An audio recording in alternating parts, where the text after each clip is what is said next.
Hi everyone, welcome back. Long time no see. Today I will be working on Simplicity 1613. I will be working on view B, as you can see there. I think the neckline is really interesting. There you go. And yeah, we're gonna see how it works out. So let's begin. So the first thing we're gonna do is that we're going to do the stay stitching that you see in the diagram right there to these corners, and it's going to involve what they call a pivot and turn, and I'll show you how to do it. All right, so for the pivot and turn, it's very easy and it's black, so hopefully you can see it. You're going to position your press-a-foot and your needle kind of in an angle, because what you want to do, you want to stitch along this line, and then you want to pivot and turn and then stitch the other way.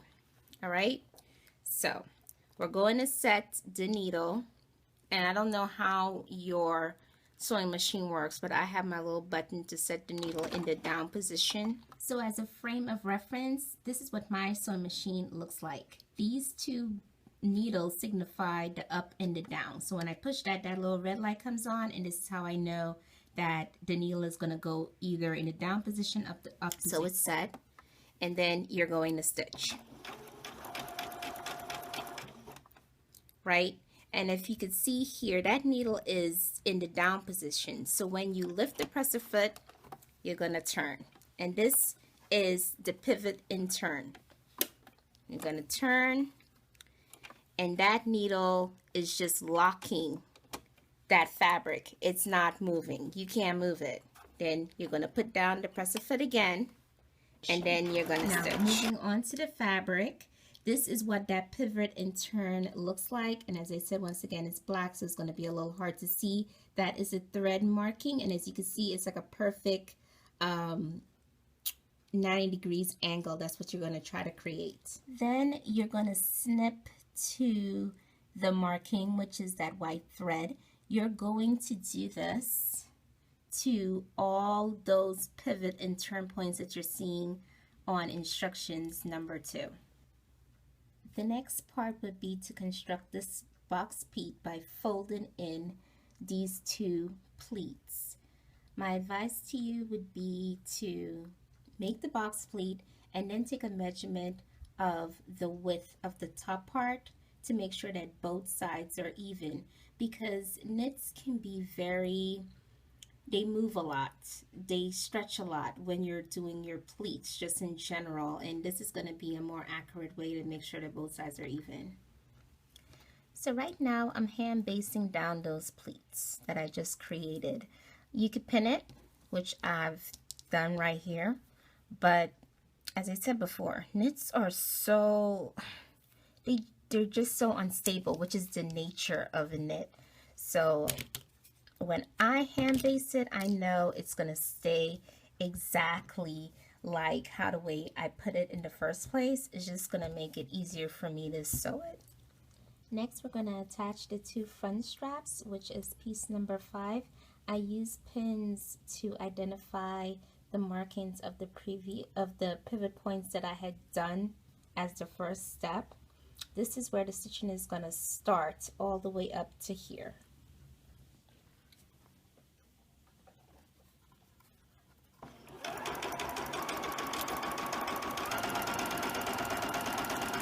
When you're done with the stitching, turn it over according to the pattern, and it's going to look like this. And from this point, you're just going to go ahead and base the upper part of the strap.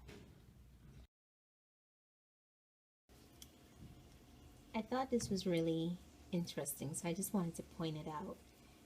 This is the front band of the neckline. This is the front band facing. So this is basically going to go in the back of this to face it. But as you can see here, you're adding inner face to the facing.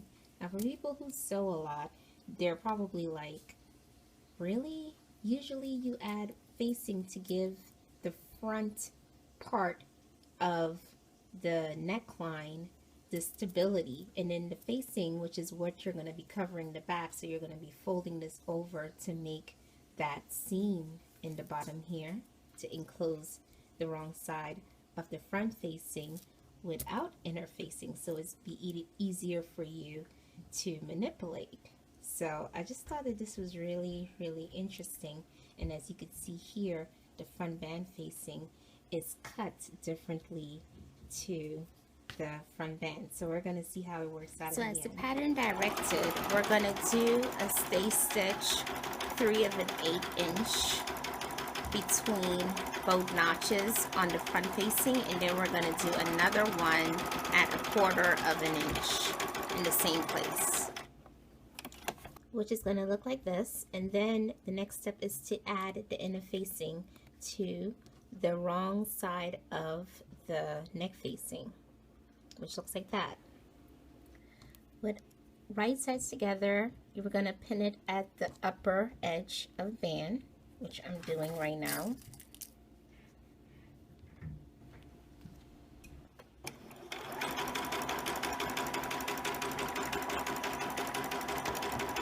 Then you're going to make your notches on the seam. I usually trim away most of the excess after I make the notches. Then you're going to understitch on top of the facing. This is the facing. This is the part that has the interfacing.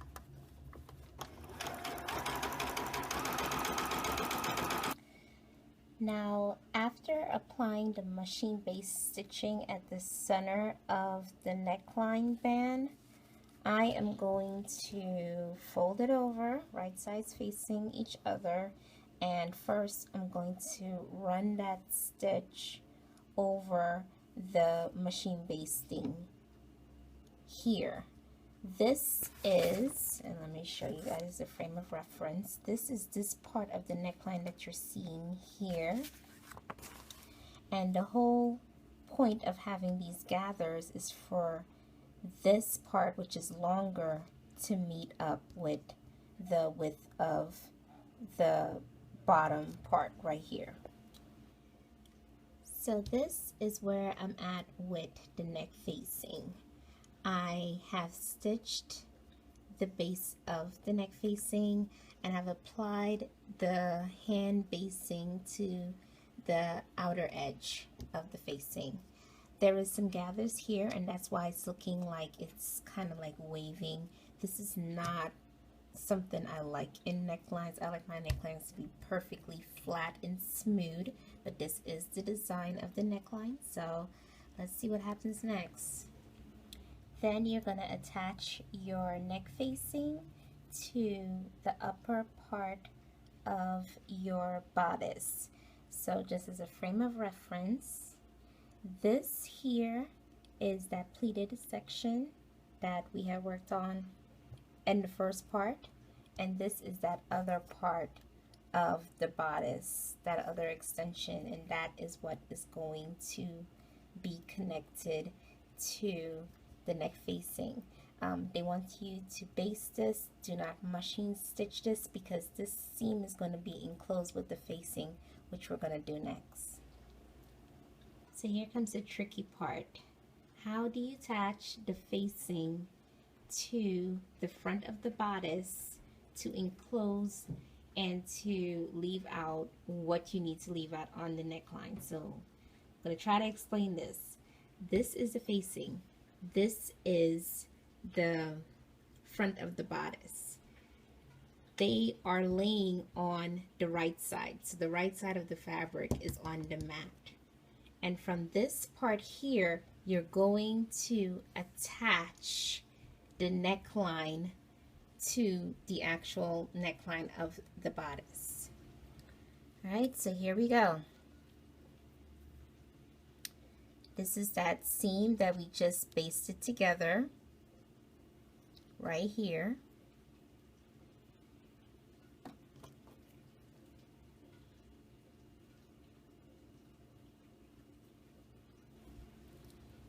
And you're going to pin all the way past that seam, going down, just like this.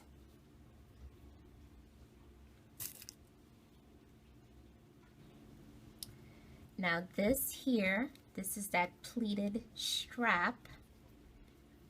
This is also getting pinned at the edge right here. This is all part of that V neckline all the way down.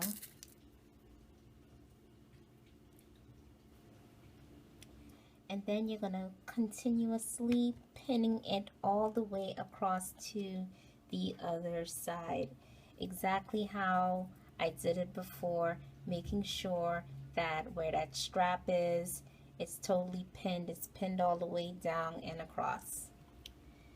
And this is after I made that stitch. Now the red thread that you're seeing is because before I made the machine stitch and after I did the pinning, I actually went and hand basted as usual.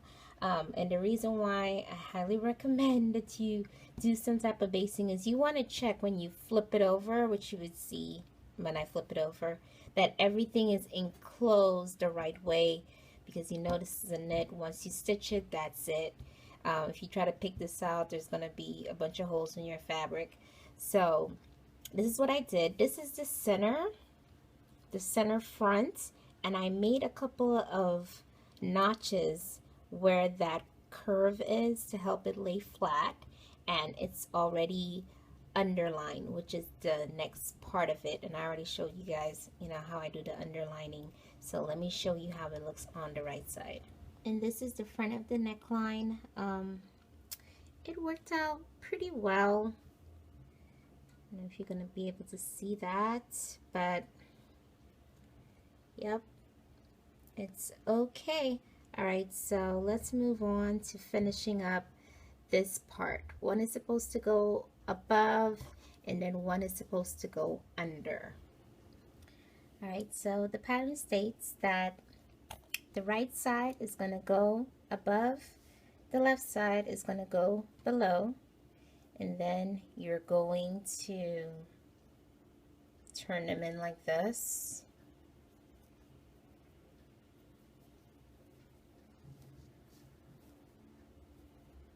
And then pin it.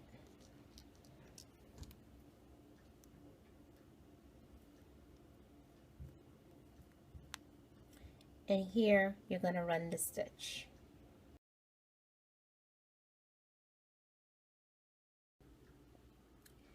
So it's time to assemble the back to the front, and this is where I'm at. I'm going to show you how this looks when you're looking down at your fabric, because I know sometimes these layers may be confusing. So this is the top and a mess. It's been a long day, you guys. You won't believe I've been working on this top since, I want to say 7 o'clock this morning, and it is about after 3. Yeah. So here it is. This is the back lining. Okay. Then this is the front lining. Then this is the front, and this is the back. So that is basically the order in which it is going. So when you have it facing you this way, that's how it's going to be. And of course, I went on ahead and hand based the back lining to the back and enclose everything in one, and I'm about to go stitch it right now. So at this point in time, and the needle is set in the down position because of the corners, I'm almost done. So when I tell you I've been here all day long, now you understand why I don't. And stop it right there, pick up, turn, put it down. I don't post a video every week because it takes me so long to do these videos that I don't really get anything else done. I was off of work for like 3 days, and I said, okay, I am getting a video together because it's been so long since I've posted, and I've been getting comments from you guys, so I know, you guys want a video. And so here I am trying to get one done. All right, now while you're doing this, you are making sure that only the fabric that needs to be in the seam is actually in the seam. Because with 4 layers of fabric, right, pick up and turn, with 4 layers of fabric, it gets really messy real fast. You got to make sure that everything that needs to be in is in, and that is basically what the hand basting is all about. I know a lot of people, you're like, oh, it takes too much time for the hand basting, but this ensures that you don't have to do it over and over again. One and done. That's what I always say. All right?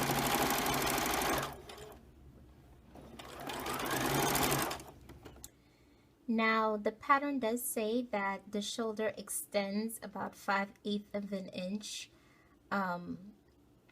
over the neckline, which looks like this. And so before you turn it over, you want to clip the edges to reduce the bulk in here. I usually take my seam ripper and really pull out the corners to get it really nice and rounded, similar to this.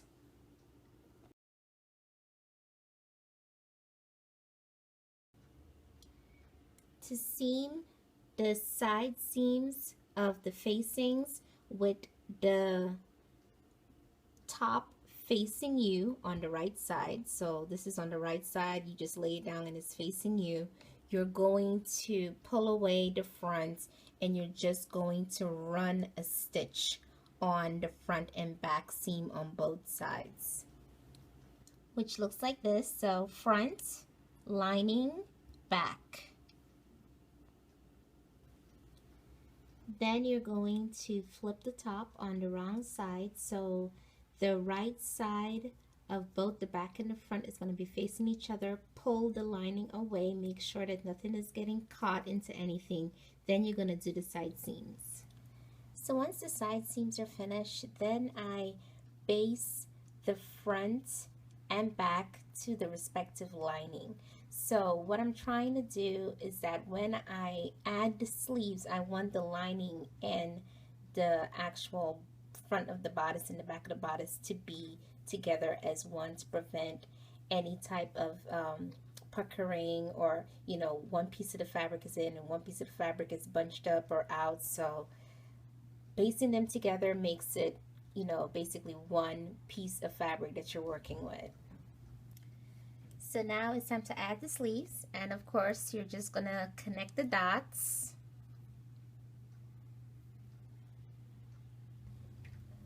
Now you can see I am just doing the hems with a double or twin needle.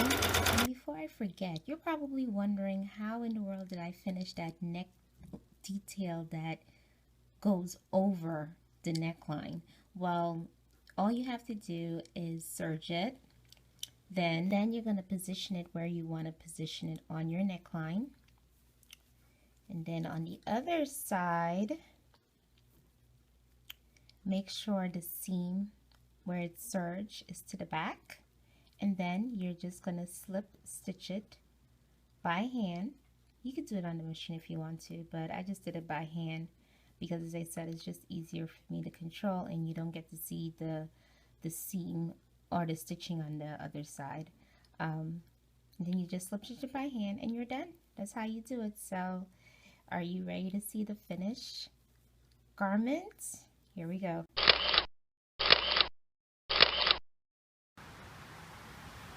And so this is the finished top, and I really hope you guys can see this, because you know what it is. Black, glare coming up, the sun, just everything working against me. Check out the sexy neckline. This worked out so well. I tried this on and I was just like, wow. This is not the top that you're wearing to the office. This one is restricted for, going out at night. It's low, but it's not, it looks deceivingly low. It's not that low. I wear a size, a B cup, and it was tasteful. I gotta say that. I know with these low necklines, you're always like, my goodness, how low do they expect you to go? Um, I would say that I don't really understand why the gathers was needed. Remember when I was making it, they made you do like center gathers right here? I still have no idea why that was needed. And the gathers underneath here, I just really thought that that could have been just made to be flush. Don't understand why that was needed, but it doesn't really matter because the end result is very, very beautiful. I would highly recommend this top for, and seeing that the holidays are coming up, everybody's looking for something cute to wear that is not time consuming, because we don't have no time during the holidays, let's face it. The gathers made by the pleats, it's just very flattering, and when you put it on, you can kind of adjust it to make sure that this is smooth on both sides and all the excess fabric goes to where the gathers are. The lining underneath this dress